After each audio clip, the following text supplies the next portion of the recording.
तो पिछले एपिसोड में सिंग्यून ने अपने पास में से किसी मिस्टीरियस क्रिस्टल को बाहर निकाला था और उसके पावर का यूज करके उसने डलाउ गोल्डन सेक्ट और सेंसियाओ हॉल के मास्टर को जख्मी कर दिया था। अब इसके इस पावर को देख सभी लोग पूरी तरह से हैरान हो गए थे और हम देखते हैं कि यह पावर बहुत ही ज्यादा खतरनाक होती है। अब यह देखते ही वुजिंग अपने सामने किसी फॉर्मेशन को एक्टिवेट कर लेता है ताकि इसके मदद से वो खुद को और अपने आर्मी को जख्मी होने से बचा सके। इसके बाद हम देखते हैं कि इस पावर के सामने एलाइट आर्मी भी कुछ नहीं कर पाती और इसके वजह से लगभग सारे एलाइट सोल्जर मारे जाते हैं। इसके बाद हम देखते हैं कि इस तरह से सिंग्यून अपने मकसद में कामयाब हो गया था और फिर वो कहने लगता है कि इस मिस्टीरियस क्रिस्टल को लू लैन ने दिन रात मेहनत करके बनाया था, जिसके वजह से इसके अंदर पहले से ही 9 star water lily fighting spirit के एसेंस मौजूद थे, इसीलिए इसके पावर के मदद से वो इनको हरा पाने में कामयाब हो पाया। लेकिन तभी हम देखते हैं कि डलाउ गोल्डन सेक्ट और सेंसियाओ हॉल के दोनों मास्टर अभी भी जिंदा हैं और इसके बाद वो फिर से सिंग्यून के सामने आ जाते हैं। अब यह देखते ही टियानचोंग भी सिंग्यून के पास में आ जाता है और फिर वो इन दोनों मास्टर से पूछता है कि अब क्या कहना चाहते हो। इसी के साथ अब कुछ ही देर में सिंग्यून के साथ वाले बाकी लोग भी यहाँ पर आ जाते हैं, जिसके बाद सिंग्यून इन दोनों से कहता है कि अब तुम दोनों हार चुके हो, इसलिए अब तुम इसके बारे में कुछ भी नहीं कर सकते। अब इसके इन बातों को सुनकर डलाउ गोल्डन सेक्ट का मास्टर उसके ऊपर गुस्सा होने लगा था और फिर टियानजियो का फादर ताली बजाते हुए सिंग्यून से कहता है कि यह बात सही है क्योंकि इस फाइट में तुमने हम दोनों को हरा दिया है, लेकिन अगर तुम्हें लगता है कि इस वक्त फाइट बैक करने के लिए हमारे पास कोई तरीका नहीं है, तब इसका मतलब ये नहीं है कि डलाउ गोल्डन सेक्ट और सेंसियाओ हॉल टेम्पल हार गया है। जिसके बाद हम देखते हैं कि ये दोनों मास्टर अपने अपने क्लैन के टोकन को निकाल लेते हैं, जिसे देख सिंग्यून और उसके साथ वाले लोग सोचने लगते हैं कि आखिर ये दोनों अब क्या करने वाले हैं। इसके बाद टियानजियो का फादर कहने लगता है कि सभी को पता है कि नॉर्थर्न डेजर्ट में टोटल 6 सेक्ट हैं जो कि पिछले हजारों सालों से चले आ रहे हैं, लेकिन एंशिएंट टाइम से ही सभी को पता है कि डलाउ गोल्डन सेक्ट और सेंसियाओ हॉल के फाउंडर्स बैटल एम्परर में जाने के बाद हेवन में रहते हैं। इसलिए तुम सभी को यह भी पता होगा कि हम दोनों के पास में जो 2 टोकन हैं, असल में ये दोनों टोकन उनके पावर के साइन हैं। लेकिन हम देखते हैं कि इसके इन बातों से टियानचोंग इसके ऊपर गुस्सा होने लगता है और फिर उसे कहने लगता है कि इतने बुरी तरह से हारने के बाद भी तुम्हें लगता है कि तुम हमें हरा पाओगे। जिस पर डलाउ गोल्डन सेक्ट का मास्टर कहता है कि इस छोटी हार के वजह से मैं अपने एंसेस्टर को डिस्टर्ब नहीं करना चाहता था, लेकिन असल में तुम्हारा एग्जिस्टेंस बहुत ही ज्यादा खतरनाक है, जिसके वजह से आज तुम्हें किसी भी हालत में मरना ही होगा। इसके बाद हम देखते हैं कि ये दोनों मास्टर अपने अपने टोकन को हवा में छोड़ देते हैं क्योंकि इनको रियलाइज हो गया था कि ये लोग अपनी पावर का यूज करके सिंग्यून को नहीं हरा पाएंगे, जिसके वजह से वो अपने एंसेस्टर को बुलाकर उनकी मदद से उसे हराना चाहते थे।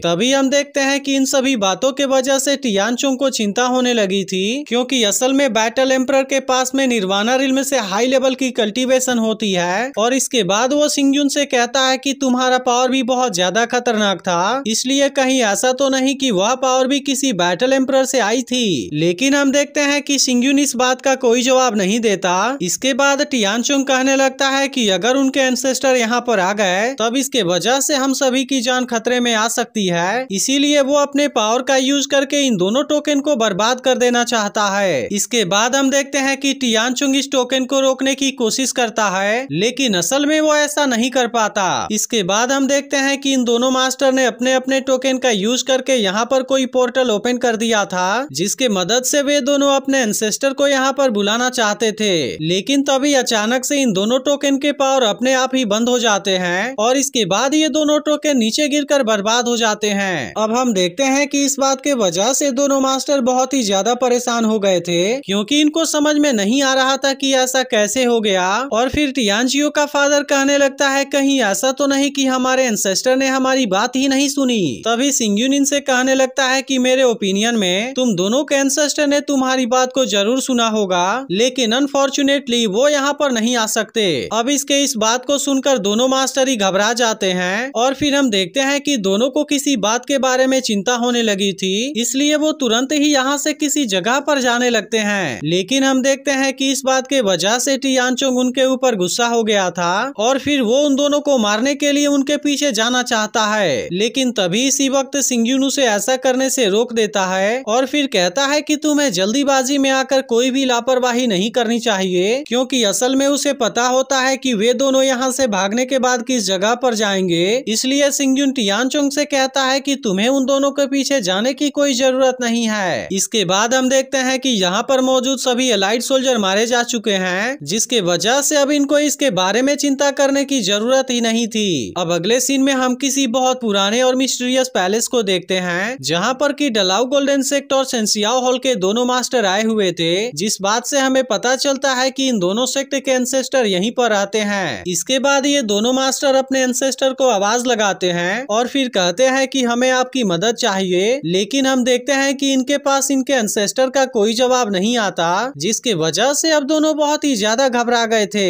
अब इसके बारे में पता लगाने के लिए दोनों मास्टर अंदर जाते हैं, जहाँ पर इनको पता चलता है कि इनके एंसेस्टर तो यहाँ पर है ही नहीं, क्योंकि यहाँ पर इनको केवल अपने एंसेस्टर के जले हुए कंकाल नजर आते हैं। लेकिन तभी इसी वक्त सिंगयुन भी अपने कुछ लोगों के साथ में यहाँ पर आ जाता है और फिर इनसे कहता है कि क्या हुआ, क्या तुम्हारे एंसेस्टर तुम्हारे सामने नहीं आए। जिसके बाद हम देखते हैं कि इस बात से टियानजियो का फादर इसके ऊपर गुस्सा होने लगा था और फिर वो सिंगयुन से कहने लगता है कि तुम बहुत ज्यादा बातें कर रहे हो। तभी डलाउ गोल्डन सेक्ट का मास्टर कहने लगता है कि हमारे एंसेस्टर की कल्टीवेशन मार्शल एम्परर रिल्म के आधे स्टेप में पहुंच गई थी, जिसके वजह से उनके पास में इतनी पावर आ गई थी कि पूरे नॉर्थर्न डेजर्ट में कोई भी उनका सामना नहीं कर सकता था, यहाँ तक कि 9 कोल्ड पैलेस भी उनका कुछ नहीं कर सकता था। तब उसके इस बात को सुनकर सिंगयुन कहता है कि तुम्हारी बात बिल्कुल सही है, लेकिन असल में तुम्हारे दोनों एंसेस्टर को किसी ने नहीं मारा, बल्कि असल में यह सब हमारे ऊपर वाले स्काई ने किया है। अब इस बात को सुनकर ये दोनों मास्टर सिंगयुन के ऊपर गुस्सा हो जाते हैं, जिसके बाद हम देखते हैं कि सिंगयुन भी इन दोनों के सामने आ जाता है। फिर वो इनसे कहने लगता है कि हेवन और अर्थ के बीच में कहीं पर हैप्पीनेस है, लेकिन तुम लोगों ने बिना किसी मतलब के 1 लाख सिटी गार्ड को मार दिया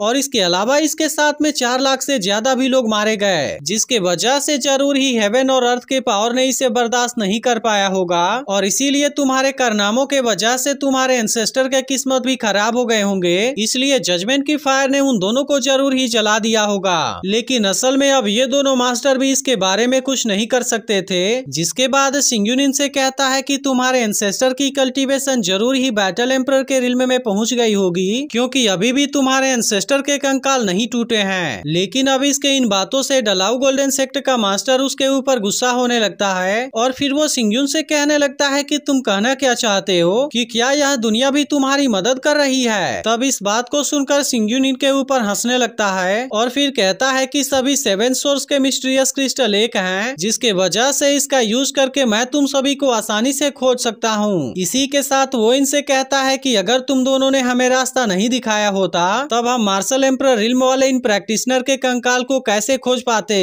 इसके बाद हम देखते हैं कि इस बात से ये दोनों मास्टर बहुत ही हैरान हो गए थे और फिर टियानजियो का फादर सिंगयुन से कहने लगता है कि आखिर तुम कौन हो और आखिर तुम इसके बारे में क्यों जानते हो। लेकिन इस पर सिंगयुन इनसे कहता है कि तुम इसके बारे में जानकर क्या करोगे, क्योंकि आखिरकार अब तुम भी मरने वाले हो। अब इसके तुरंत बाद ही टियानचोंग अपने लाइटनिंग पावर का यूज करके इनके ऊपर अटैक करता है, जिसके बाद हम देखते हैं कि टियानजियो का फादर भी इनके ऊपर अटैक करने आ जाता है। लेकिन टियानचोंग और वुजिंग ऐसा नहीं होने देते और इन दोनों को रास्ते में ही रोक लेते हैं। लेकिन अब ये दोनों इनका सामना करने के लिए कुछ भी नहीं कर सकते थे और फिर टियानचोंग अपने पावर का यूज करके इनके ऊपर अटैक कर देता है। इसके बाद एपिसोड यहीं पर एंड हो जाता है। लेकिन अगर आपने इसके पिछले एपिसोड को मिस कर दिया हो तो लेफ्ट वाली वीडियो जरूर देख लेना और एक्सप्लेनेशन अच्छी लगी हो तो इसे लाइक भी जरूर कर देना।